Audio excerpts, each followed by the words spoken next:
Good morning students, एक बार फिर आपका ऑनलाइन क्लासेज में हार्दिक स्वागत, अभिनंदन। हमारा टॉपिक चल रहा था प्लांट्स में मैंने आपको जड़, तना, पत्ती, इनकी संरचना के बारे में बताया था। उसके बाद हमने जड़ के रूपांतर, तने के रूपांतरण, उसके बाद हमने आपको पत्ती की संरचना के बारे में पूरा बताया था। पत्ती कैसी होती है, पर्णफलक क्या होता है, पर्णतट क्या होता है, पर्णशिरा क्या होती है, ठीक है, शिराएं क्या होती है, शिरा विन्यास क्या होता है। उसके बाद नेक्स्ट टॉपिक जो आता है वो हमारा आता है इन्फ्लोरेसेंस, पुष्पक्रम। पुष्पक्रम क्या है, तो मैं आपको सिंपल सी भाषा में बता दूं। पुष्पक्रम जो है किसी भी अक्ष पर पुष्पों का लगने का क्रम, या पुष्पक्रम अक्ष पर पुष्पों का लगने का क्रम। पुष्पक्रम अक्ष पर पुष्पों का लगने का क्रम, ठीक है, क्या कहलाता है, हमारा पुष्पक्रम कहलाता है, ठीक है। पुष्पक्रम अक्ष या दंड पर पुष्पों के व्यवस्था क्रम को क्या कहते हैं, हम पुष्पक्रम कहते हैं, ठीक है। यह है हमारा दो प्रकार का होता है, नंबर 1 असीमाक्षी और नंबर 2 ससीमाक्षी। नंबर 1 असीमाक्षी, नंबर 1 असीमाक्षी, नंबर 2 ससीमाक्षी, और एक और होता है इसमें कौन सा, विशिष्ट पुष्पक्रम, विशिष्ट पुष्पक्रम, ठीक है। तो ये हमारा 3 प्रकार का है वो पुष्पक्रम होता है।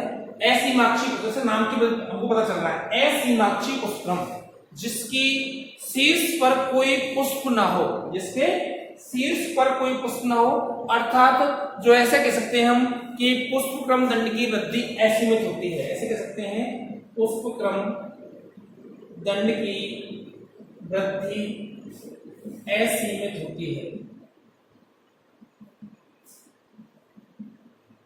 पुष्पक्रम दंड की वृद्धि जो कैसी होती है, असीमित होती है, उसे हम असीमाक्षी पुष्पक्रम कहते हैं।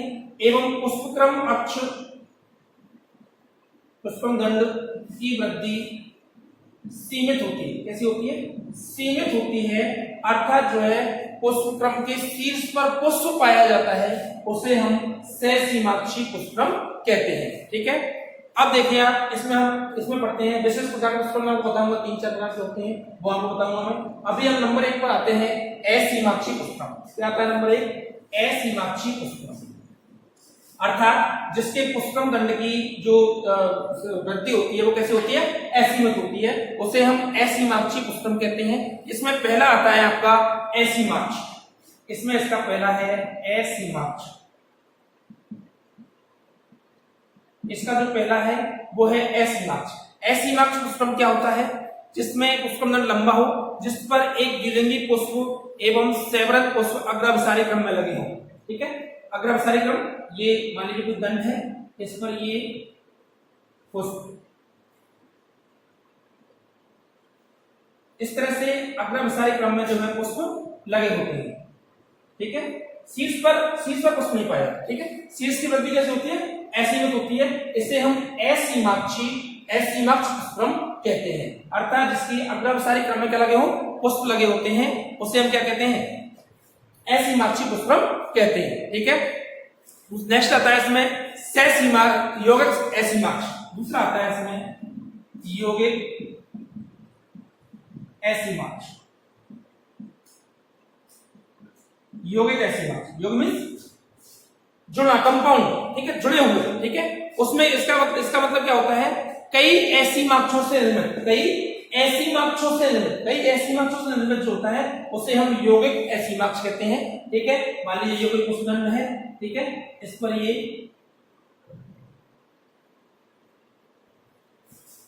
इस तरह से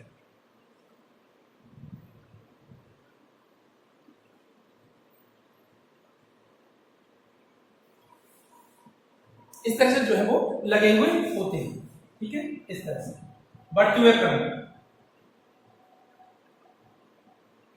इस तरह से बढ़ते हुए क्रम में जो है वो लगे होते हैं,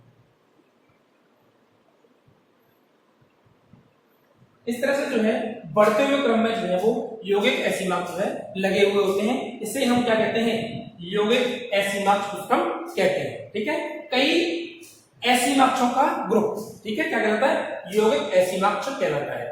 तीसरा आता है इसमें स्पाइक, तीसरा है इसमें स्पाइक पुष्पक्रम, स्पाइक पुष्पक्रम। ठीक है, स्पाइक पुष्पक्रम किसे कहते हैं? ठीक है, जब किसी पुष्पक्रम दंड पर द्विलिंगी एवं एवरज पुष्प लगे हों। कैसे लगे हों? एवरज पुष्प। ठीक है, हम जानते हैं बनकर एवरज इस तरह से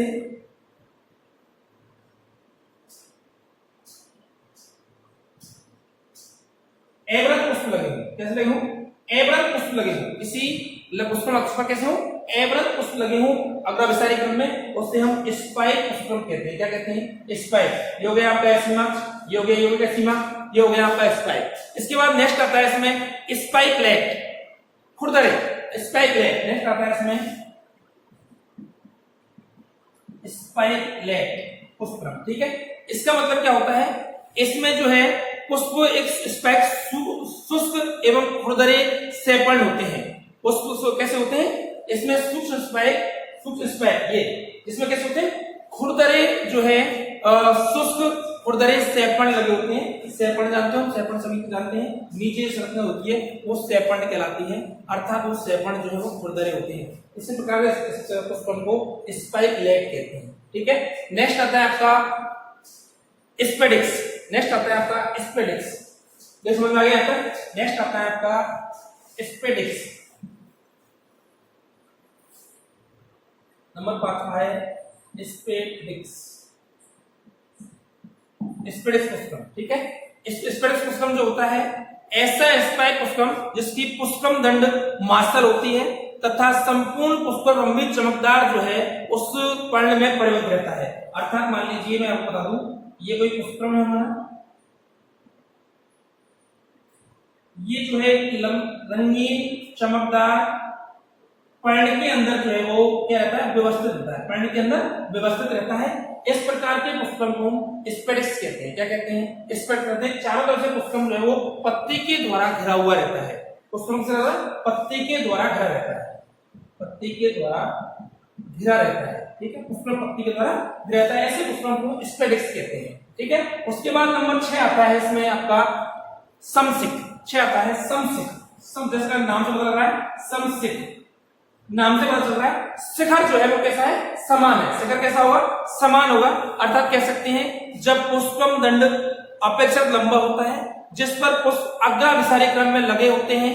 ठीक है, उन्हें नीचे के पुष्पों के पुष्प लंबे और ऊपर के पुष्पों के पुष्प छोटे होते हैं और शीर्ष पर सभी समान दिखाई देते हैं। देखिए मैं आपको बता दूं, ये कोई पुष्पक्रम अक्ष है हमारा, इस पर जो है ये पुष्प लगा हुआ है अग्राभिसारी क्रम। कैसे क्रम में? अग्राभिसारी क्रम।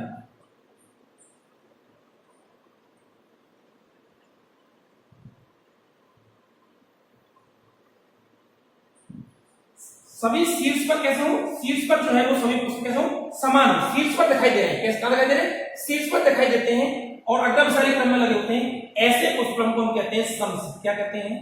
समसिक पुष्पक्रम। ठीक है, अग्राभिसारी क्रम में जिसके नीचे वाले जो पुष्प अक्ष हैं वो कैसे हो? बड़े हो, ऊपर वाले पुष्पक्रम बड़े हो और ऊपर वालों के छोटे हो। नीचे वाले पुष्पक्रम बड़े, ऊपर वालों के छोटे एवं सभी शीर्ष पर समान लगे हुए दिखाई देते हो, ऐसे पुष्पक्रम को हम समसिक पुष्पक्रम कहते हैं। ठीक है, उसके बाद आता है पुष्प छत्र। नेक्स्ट आता है आपका पुष्प छत्र। नंबर 7 है आपका पुष्प छत्र, अर्थात छत्र के समान। कैसे? छत्र के समान दिखाई देते हैं। इसकी हम परिभाषा देते हैं, जब पुष्पक्रम दंड संग्रहित होती हैं एवं सभी सेवरत पुष्प दंड के शीर्ष पर लगे हुए दिखाई देते हैं। ठीक है, अर्थात मैं आपसे कह दूं कि ये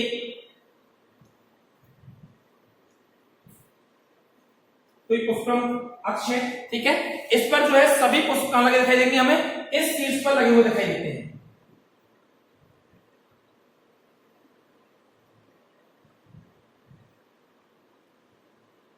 इस अक्ष पर शीर्ष पर लगे हुए दिखाई देते हैं। ऐसे पुष्प को हम क्या कहते हैं? पुष्प छत्र कहते हैं। क्या कहते हैं? पुष्प छत्र कहते हैं। ठीक है, उसके बाद नेक्स्ट आता है आपका यौगिक पुष्प छत्र। नेक्स्ट है 1 नंबर का यौगिक पुष्प छत्र। ठीक है, जिसमें इन पुष्प छत्र का कंपाउंड जुड़े हुए। ठीक है, उसका संरचना मैं आपको बता दूं कि इसमें सभी प्रकार के जो आपके पुष्प छत्र हैं वो क्या है?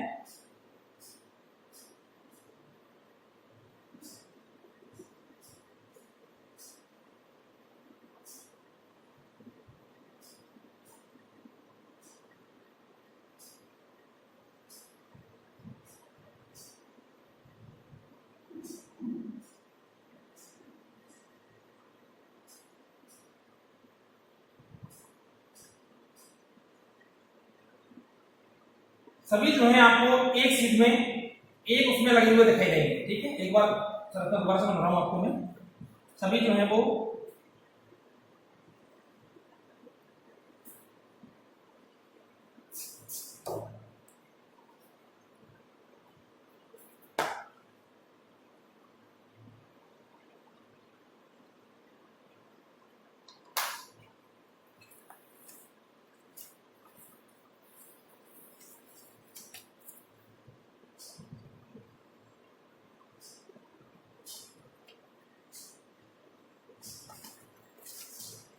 इस प्रकार से एक ही सीट में विभिन्न प्रकार के पुष्प छत्र जो हैं वो आपको दिखाई देंगे। ठीक है ना, एक ही सीट में। इसे कहते हैं हम यौगिक पुष्पक्रम छत्र। क्या कहते हैं? यौगिक पुष्पक्रम छत्र। नेक्स्ट आता है आपका मुंडक। नेक्स्ट है मुंडक पुष्पक्रम।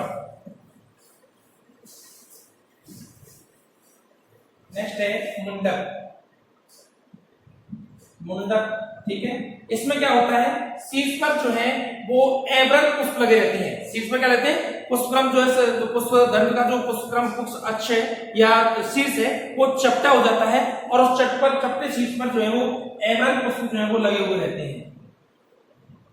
इस प्रकार से ये एवरत पुष्प जो है मुंडक के रूप में लगे रहते हैं। इसे हम मुंडक पुष्पक्रम कहते हैं। क्या कहते हैं? मुंडक पुष्पक्रम कहते हैं। इस प्रकार से हमारा एसीमाक्षी पुष्पक्रम कई प्रकार का, जो मैंने आपको बताया, एसीमाक्ष, यौगिक एसीमाक्ष, उसका बताया मैंने आपको स्पाइक, उसके बाद स्पाइकलेट, उसके बाद कैटकिन, ठीक है, उसके बाद स्पेडेक्स बताया मैंने आपको, समसिक बताया, उसके बाद पुष्प छत्र बताया, उसके बाद यौगिक बताया, उसके बाद मुंडक बताया। ठीक है, तो विभिन्न प्रकार के एसीमाक्षी पुष्पक्रम जो है वो इस प्रकार के होते हैं। उसके बाद आता है सहसीमाक्षी पुष्पक्रम।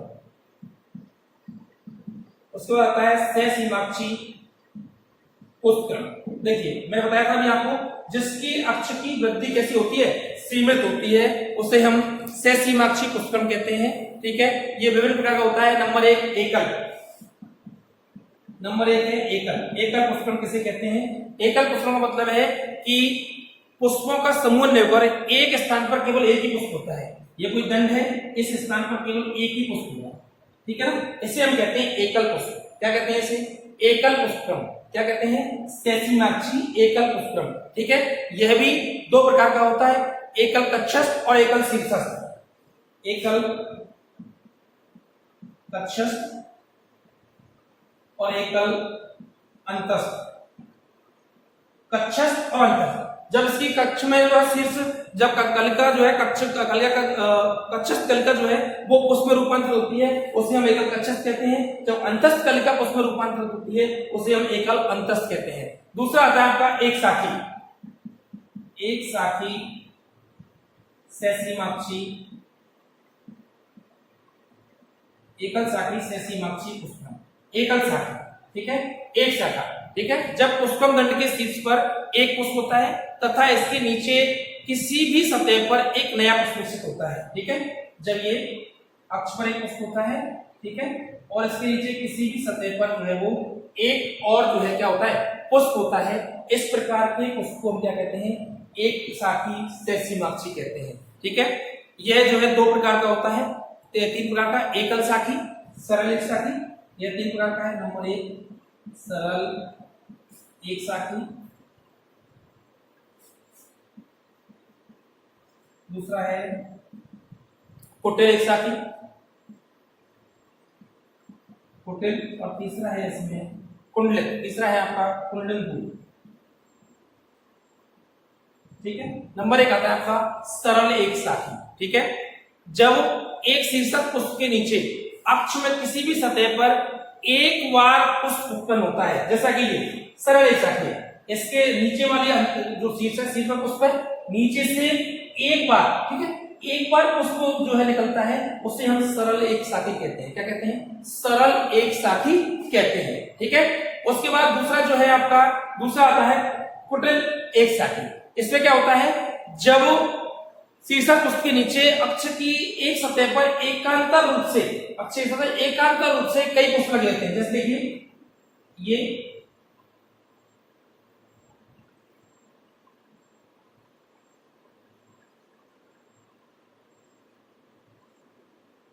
इस तरह से एक साथ पुष्प एक शाखा से एकांतर रूप से पुष्प लगे रहते हैं, एकांतर, एक इस पर शीर्ष पर एक है, इसके शीर्ष पर एक है, इसके शीर्ष पर एक है, इसके शीर्ष पर एक है, इसके शीर्ष पर एक है। अर्थात जो है एक कुटिल प्रकार का जो पुष्प होता है उसमें जो पुष्प के नीचे अक्ष जो शीर्ष है उसके नीचे से एक पुष्प और फिर उसके नीचे से एकांतर क्रम में कई पुष्प निकलते हैं। इस प्रकार के पुष्पों को हम एक कुटिल एक शाखी सहसीमाक्ष पुष्प कहते हैं। उसको आता है कुंडलित रूप। कुंडलित रूप में क्या होता है, जब पुष्पक्रम अक्ष के नीचे किसी एक सतह से, पुष्पक्रम अक्ष की किसी एक सतह से एक बार पुष्प निकलता है, ऐसे कह सकते हैं शीर्षक पुष्प के नीचे अक्ष की किसी भी एक सतह पर कई पुष्प निकलते हैं। ठीक है, जैसे बताऊं आपको मैं, ये उसके बाद ये उसके बाद इसी तरह से ये इस प्रकार से एक ही समय से, मतलब इसके दोनों निकल रहे पुष्प, इधर से एक बार इधर से एक बार इधर से उत्तरोत्तर क्रमोत्तर एक अलग अलग साइड से, इसे तो कहते हैं कुटिल रूप। जब एक ही साइड से निकलते हैं, जैसे कि इसके केवल एक ही साइड से, इधर से एक ही तल से पुष्प निकलते हैं उत्तरोत्तर क्रम में, उसे हम कुंडलित रूप कहते हैं, अर्थात ये कुंडलित हो जाता है। इस प्रकार के पुष्पों को एक शाखी कुंडलित रूप कहते हैं। उसके बाद नंबर दूसरा आता है आपका द्विशाखी, ये तो वो एक शाखी। उसके बाद जो है द्विशाखी पुष्पक्रम, तीसरा है इसमें द्विशाखी। जैसा कि नाम से पता चल रहा है, दो शाखाएं, एक शाखी मतलब एक शाखी, अब दो शाखाएं। जब पुष्पक्रम शीर्ष पर एक पुष्प होता है तथा नीचे से सम्मुख रूप से दो पुष्प उत्पन्न होते हैं, जैसे कि ये शीर्ष पर एक पुष्प है, ठीक है, इसके नीचे से ये, जब दो पुष्प उत्पन्न होते हैं, ठीक है, शीर्ष पर दो पुष्प उत्पन्न होते हैं सम्मुख रूप से, हमारे सम्मुख मतलब बिल्कुल सामने से, इस प्रकार का जो है वो पुष्पक्रम जो है उसे हम द्विशाखी कहते हैं। क्या कहते हैं इसे? द्विशाखी। समझ में आ रही है?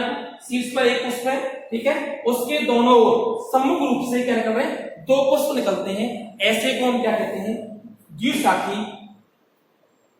सहसीमाक्षी पुष्पक्रम कहते हैं। उसके बाद आता है बहुशाखी, नंबर 4 पर है बहुशाखी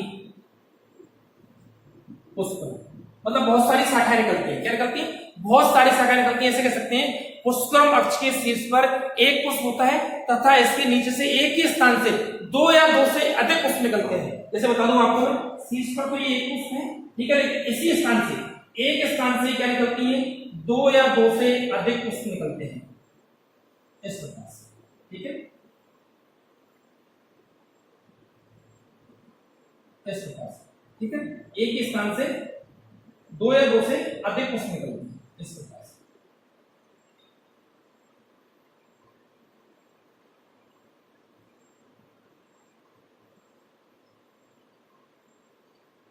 इस प्रकार से,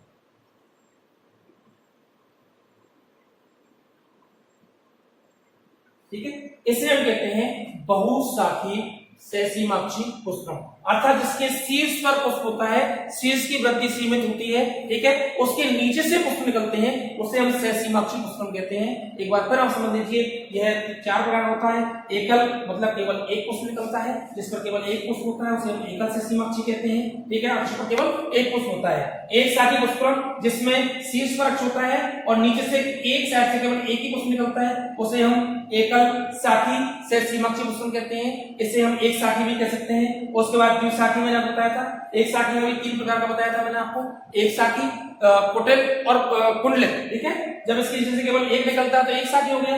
इसके नीचे से लगातार उत्तरोत्तर क्रम में, ये शीर्ष पर पुष्प है, उत्तरोत्तर क्रम में जो पुष्प निकलते हैं इसे हम क्या कहते हैं, कुटिल रूप कहते हैं। क्या कहते हैं? कुटिल। जब एक ही साइड से पुष्प निकलते हैं तो इसे हम कुंडलित रूप कहते हैं। क्या कहते हैं इसे? कुंडलित रूप, ठीक है।